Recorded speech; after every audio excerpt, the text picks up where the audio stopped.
Assalamualaikum warahmatullahi wabarakatuh.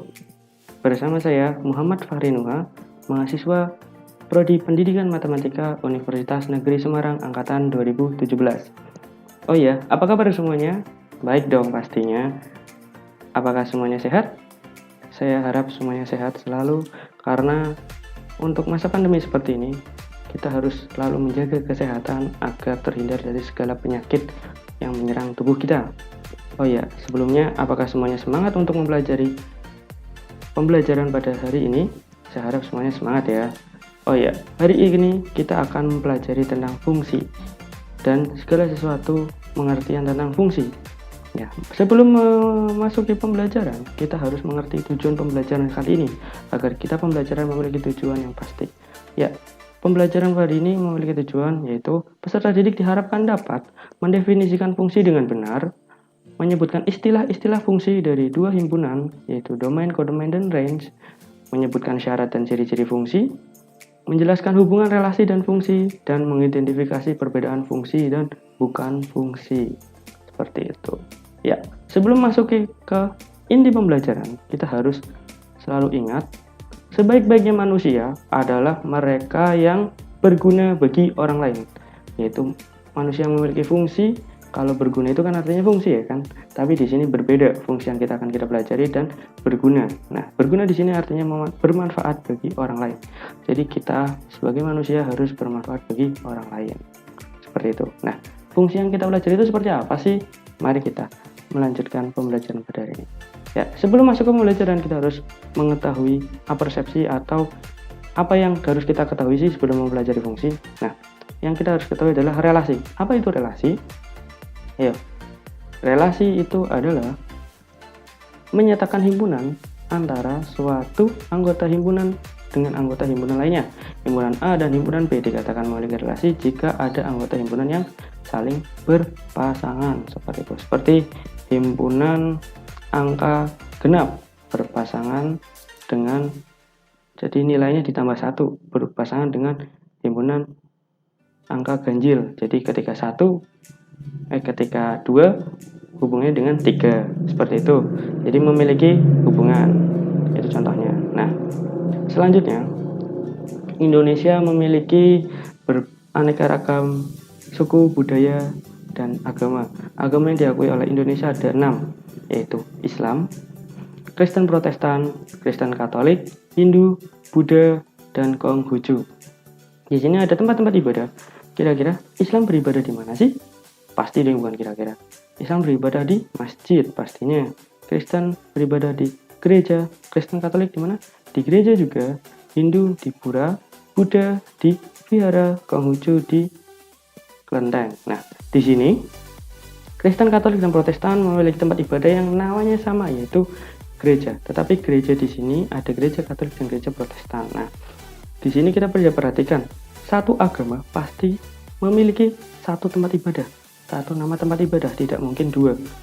Maksudnya seperti ini, Islam tidak mungkin beribadah di masjid dan pura, jadi hanya di masjid. Tetapi gereja di sini itu adalah suatu nama tempat ibadah yang merupakan tempat ibadah dari Kristen, baik Protestan maupun Katolik. Jadi ada 2 agama yang beribadah yang bernama dengan gereja. Next, nah di sini ada sandi. Ingatkah kalian ketika mempelajari sandi, ketika berpramuka, di sini ada sandi AN, di mana kuncinya itu yang atas. Jadi ketika kita ingin menulis huruf A, kita menulis huruf N yang bawahnya. Bawahnya itu cara menulisnya. Nah, sandi kedua, di sini ada sandi, nggak tahu itu apa, sandi apa. Di sini sandi, ketika kita ingin menulis A, kita harus menulis di sandinya adalah V dan seterusnya. Nah, terjemahkan sandi berikut. Kira-kira untuk sandi pertama itu terjemahannya apa? Ya, betul. Sandi pertama terjemahannya adalah matematika. Sandi kedua pasti mengalami kesulitan kan? Karena ketika kita di sini tulisannya Z, kuncinya itu ada 2. Z itu bisa artinya E dan bisa artinya U. Ya, di sini sangat rancu. Jadi kita harus memiliki tepat satu kuncinya kayak gitu ya. Nah, selanjutnya kita langsung masuk ke fungsi. Apa sih itu fungsi? Nah, dari 2 contoh yang tadi itu adalah merupakan penerapan fungsi di kehidupan nyata. Nah, kira-kira apa sih itu fungsi? Nah, amatilah gambar berikut. Nah, di sini ada 3 contoh relasi di mana salah satunya atau salah 2 atau ketiganya adalah merupakan fungsi. Manakah yang fungsi dan bukan fungsi? Silakan jeda, tulis mana. Ya, langsung saja. Yang pertama adalah relasi dan fungsi. Yang kedua, relasi tapi bukan fungsi. Yang ketiga, relasi tapi bukan fungsi. Nah, kira-kira anak-anak apakah betul jawabannya? Kalau betul silakan beri plus untuk kalian sendiri. Lanjut.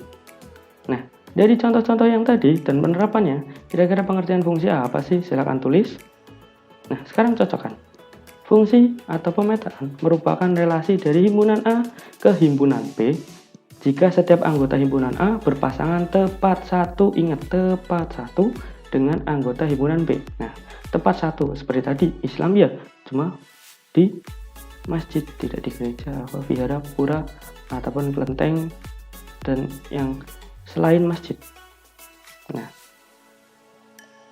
ada lagi di sini contoh fungsi. Kita akan mencoba untuk di sini Pak Guru memiliki cara untuk menghafalkan fungsi dengan mudah.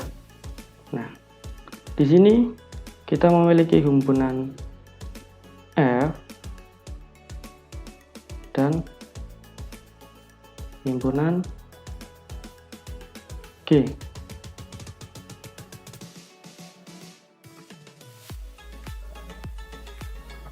Nah, di sini ada 1, 2, 3. Di sini ada A,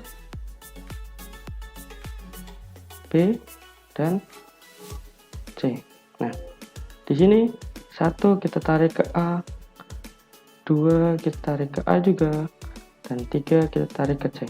Nah, gimana sih cara mengerti mana fungsi apa bukan? Nah, di sini Pak Guru punya kuncinya. Nah, yang F ini, himpunan F ini di sini, itu kita anggap anak, dan yang sini ibu, yang G.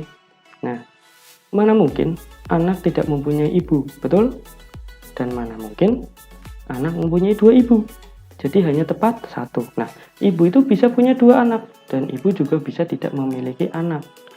Nah, anggaplah seperti itu untuk cara menghafalkannya. Dapat dipahami? Oke, lanjut. Nah, istilah-istilah fungsi.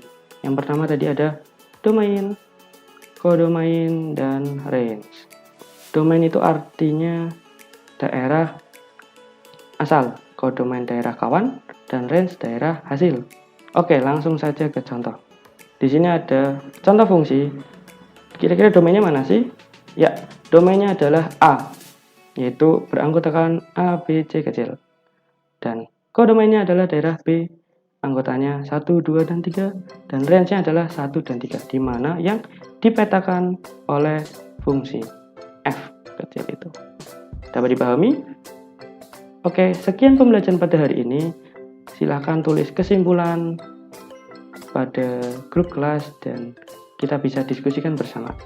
Ayo belajar, tetap semangat, jangan lupa selalu jaga kesehatan. Di saat pandemi seperti ini, kesehatan sangat perlu. Dan jangan lupa belajar, jangan main-main, jaga jarak, dan stay at home selalu, karena lebih baik di rumah daripada kita berkeliaran di luar tanpa suatu tujuan yang pasti. Oke, sekian, terima kasih, dan wassalamualaikum warahmatullahi wabarakatuh.